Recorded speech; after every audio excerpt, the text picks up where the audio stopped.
Do you notice something missing in this map?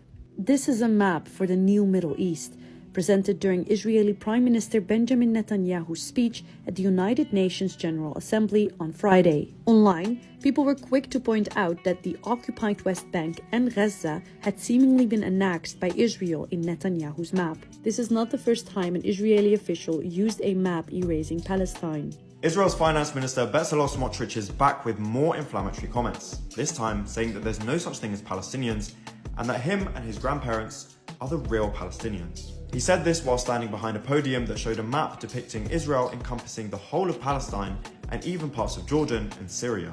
Despite seemingly leaving out Palestine in his vision for the new Middle East, Netanyahu said, "But I believe that we are at the cusp of an even more dramatic breakthrough, an historic peace between Israel and Saudi Arabia.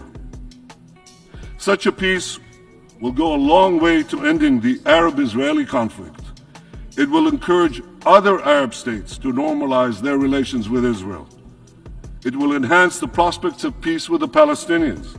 The opposition to Netanyahu's speech and presence at the United Nations General Assembly wasn't limited to online commenters, as videos surfaced online showing that most attendees of the United Nations 78th session had left the hall as soon as Prime Minister Benjamin Netanyahu started his speech. Outside the United Nations office, pro-Palestine protesters demonstrated against Netanyahu and Israel's policies.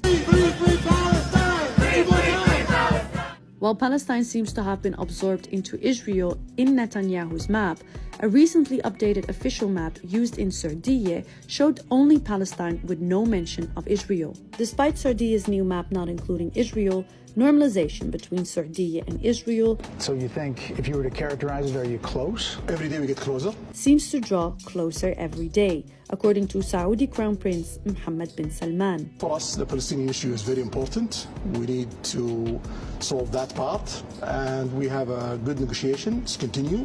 Till now, we're gonna see where it will go. We hope that it will reach a place that it will ease the life for the Palestinians and get Israel back as a player in Middle East. But even with normalizations drawn closer, Netanyahu seems to have concerns with Saudi's alleged requirement of a two-state solution for a peace deal, saying, "The Palestinians could greatly benefit from a broader peace.